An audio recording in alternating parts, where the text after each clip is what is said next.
Shalom.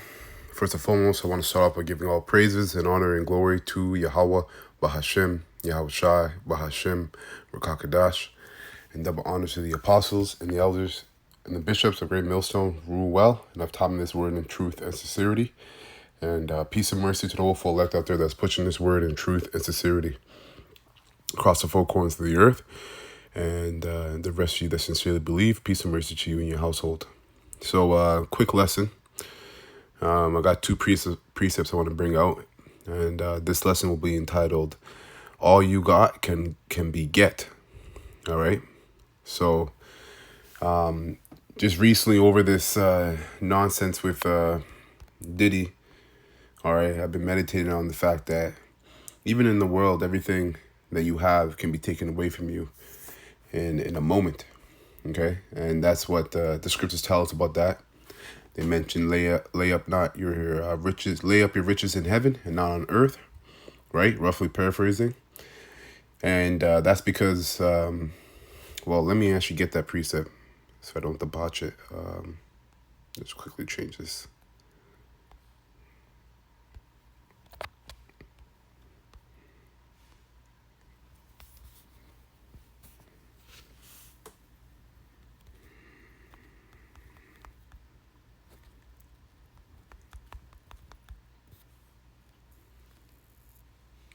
Okay. So Matthew 16:19, it reads, lay not up for yourselves treasures upon earth. And when you look at our people within Israel and without, they have, the majority of them have laid up their treasures on earth. Okay. And we've seen an example of Diddy, all right, where he did that. He invested in Esau, all right, and his ways, and the ways of the heathens. And look what is getting him now. Okay, and it's only going to be worse, and it's only going to be more of these different athletes and celebrities within the industry that are going to be exposed, and they're going to lose. Ultimately, they're going to end up losing. All right, and even within Israel, all these different Israelite camps that boast in, the fringes, the colors, and the outward appearance, basically, they're going to lose as well. All right, it says, Lay not up for yourselves treasures upon earth, where moth and rust doeth corrupt, and where thieves break through and steal, right? But lay up for yourselves treasures in heaven, where neither moth nor rust doeth corrupt, and where thieves do not break through nor steal, right? So what we do, how do you lay up your riches in heaven? Well, you basically, simply put, you follow you follow the example of Yahweh Shai. The example that Yahweh Shai left for us to follow, okay, is in the scriptures. That's why Isaiah 40:1, it says, lo, I come in the volume of the book, and it is written of me. All right, but now you can't choose yourself to follow Yahweh Shai. Yahweh Bashem Shai has to choose you. Okay, the only ones that can follow Yahweh Bashem El Shai are going to be the elect via the Holy Spirit, which is also known as the Comforter. All right, Yahweh Shai said that the Comforter, he will send us the Comforter, and it would teach us of him. You see? So we would learn how to basically lay up riches in heaven by following Yahweh Shai's example. It says, verse 2, but lay up for yourselves treasures in heaven, where neither moth nor rust doeth corrupt, and where thieves do not break through nor steal. For where your treasure is, there will your heart be also. You see? So wherever your desires of your mind, all right, your true desires are going to be where your mind goes, basically. And we're looking at different Israelites within Israel, and the majority of them, you could tell that their desire is of this earth, is of the world. And that's why they chase after the things of the world. Right, the outer appearance, okay, and they were set up to do so. You see, but no one really is focusing on or noticing the elect, because what we chase for is not of this world. All right, the whole full elect. We chase for something that's not of this world, but of the world to come, which is the kingdom of heaven. All right, being established on earth. So let's get to my other two precepts. Don't want to make this lesson too long. Just get to the point. So all you got can be get, right? So we'll go to Matthew 13 and 10 in NLT. And it reads, verse 10. His disciples came and asked him, "Why do you use parables when you talk to the people?" He replied, "You are permitted to understand the secrets of the kingdom of heaven, but others are not." You see, right there and then, the Most High, all right, through his son Yahweh Shai, is showing a separation as to who he wants to be dealing with and as to who he wants to know, all right, his wisdom, knowledge, and understanding. All right. And honestly, it's the same thing with the prophets. When we speak, we're talking straightforwardly and openly, but those that are meant to hear are going to hear, and those that are those that are meant to listen, all right, and apply what they're hearing are going to do so, and those that are not. It's simple as that, man. Okay, you can't make yourself of the elect. You can't make yourself a follower of Yahweh Shem Shai. We can't make ourselves do anything. Everything's ordained by Yahweh Shem Shai.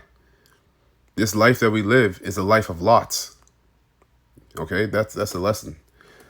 All right, the life that we live is a life of lots. Whatever lot that you see, these different rappers and entertainers, all right, of the industries, of the many different industries in Hollywood, that's their lot. These Israelites, all right, that know that they're Israelites and are basically making merchandise of the scriptures, that's their lot. There's nothing they can do to take themselves out of it or to put themselves in it. So how immensely blessed and favored are the hopeful elect, all right, for us to not to have that lot, right, and be partaking in that mindset, which is of the world, man, which is a mindset of death. Okay. So it says, he replied, "You are permitted to understand the secrets of the kingdom of heaven, but others are not. To those who listen to my teachings, more understanding will be given." And I always say that people couldn't hear you, right? But people that listen to you, there'll be action applied behind what they've heard. All right. So those that listen to the words of Yahweh Shem Shai, which is spoken by the mouth of the prophets, are going to apply what they're listening to. Okay. To those and through that application, they will get more understanding. You see, to those who listen to my teachings, more understanding will be given, and they will have an abundance of knowledge. And that's true riches. You look at Israel today, they want abundance of money, abundance of fame. Right, but in Jacob's trouble, what's going to save you out of the hands of the Most High's judgment, fierce wrath, and His judgment?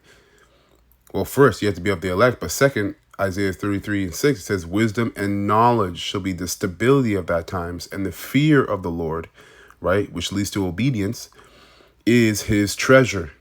Real riches, real treasure is the wisdom and knowledge and understanding of Yahweh Shem Shai, man. Okay, and it's going to be manifested. All right, who the true saints of the Heavenly Father and His Son are in these latter times, as we're getting into. But for those who are not listening, even what little understanding they have will be taken away from them. You see? So we're looking at, we're going to start seeing all these different Israelite camps losing what little that they even have in terms of understanding, the understanding of the scriptures. They're going to lose, and we're witnessing it. That's why they change up the doctrine left and right. Every other month, the doctrine is changing because they're losing even the little that they have. And that's a strict warning to us that are within the faith. We have to make sure we stay diligent, all right, and disciplined so that we don't lose what we're given. All right. Next precept. Let's go Matthew. Was that it on that one? Yeah.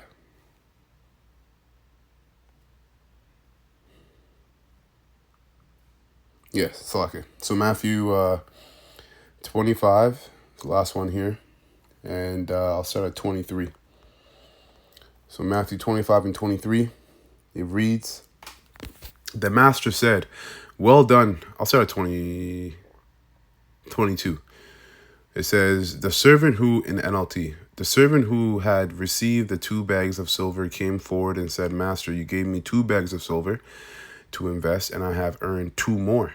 Right? So What that represents is the talents that Yahweh Shemashai has given us within this ministry. Whatever those talents are, you should know your talents. And if you don't, pray to the Heavenly Father to give you more insight on the gifts that He's giving you to forward, all right, and build up the house of David, all right, within this ministry. Pray, you know. When in doubt, pray. So anyways, this represents a servant of Yahweh Shem Shai that doubled his talents. And in simple terms, he grew. In other words, he grew. He wasn't stagnant. All right. This truth is living waters. All right. So we have to be growing constantly, aiming to be better than we already are, aiming to be better than we were yesterday. Every day is a new day to be better, man. Every single day is a new day.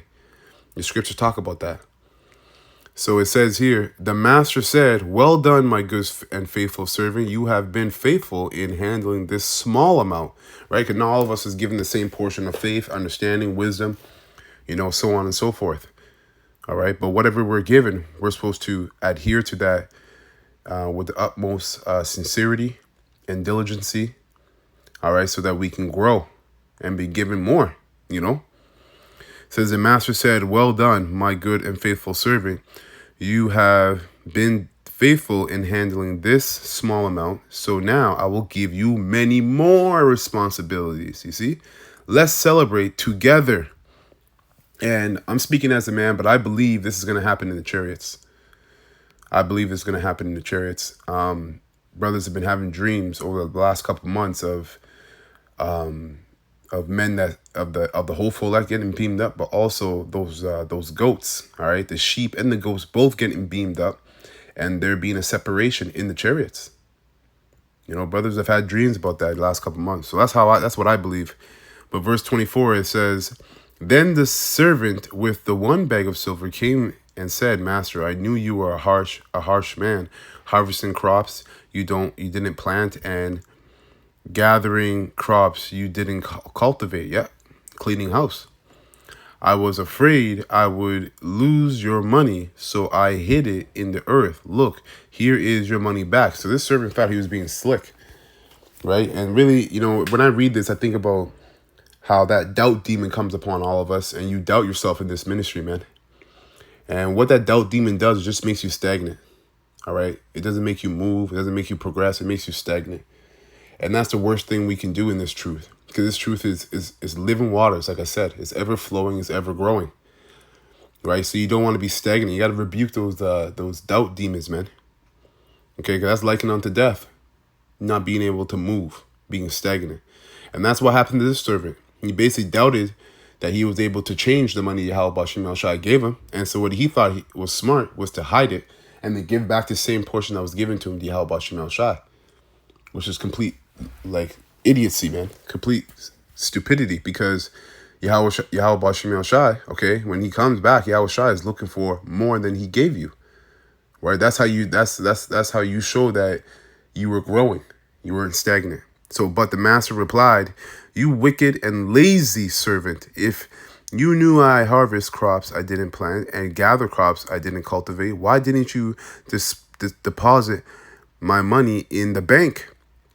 At least I would have gotten some interest on it. That's what Yahweh Shai is looking for. He's looking for those servants that will add to what he gave them.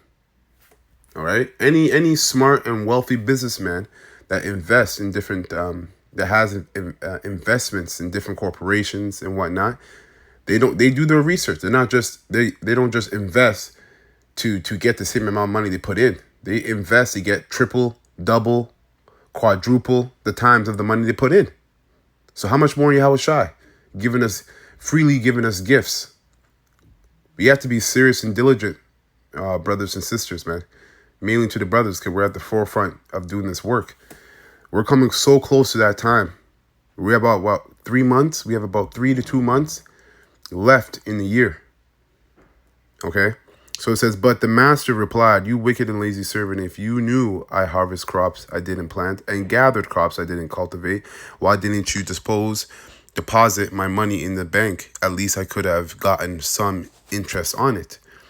Then he ordered, take the money from this servant and give it to the one with the 10 bags of silver. So basically this man's crown, all right, was given to somebody else that was worthy of it. Shit. Hey, that terrifies me. That terrifies me, man. It scares me straight, you know, to do even better, man, every day, to do more every single day, and beg Yahweh Shemel Shai daily through prayer and even fasting at times to have mercy upon us, man, and to strengthen us so that we're not the same that we were yesterday. Verse 29, it says, to those who use well, what they are given, even more will be given, and they will have an abundance. But from those who do nothing, even what little they have will be taken away. Again, all we have, right? All we got can be get. All right? Now, throw this useless servant into outer darkness, where there will be weeping and gnashing of teeth. And this is why I think this all is going to happen in the chariots.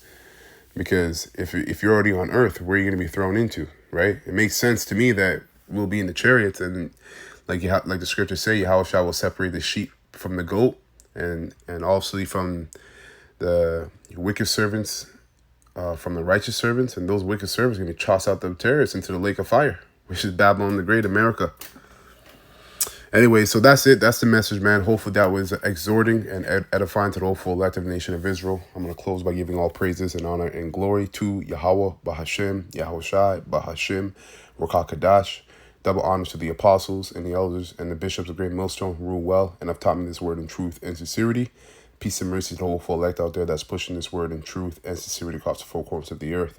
And the rest of you that sincerely believe as well. Peace and mercy to you and your household. Abba Babal, Kwame Sha'Allah, and Shalom to the whole full elect.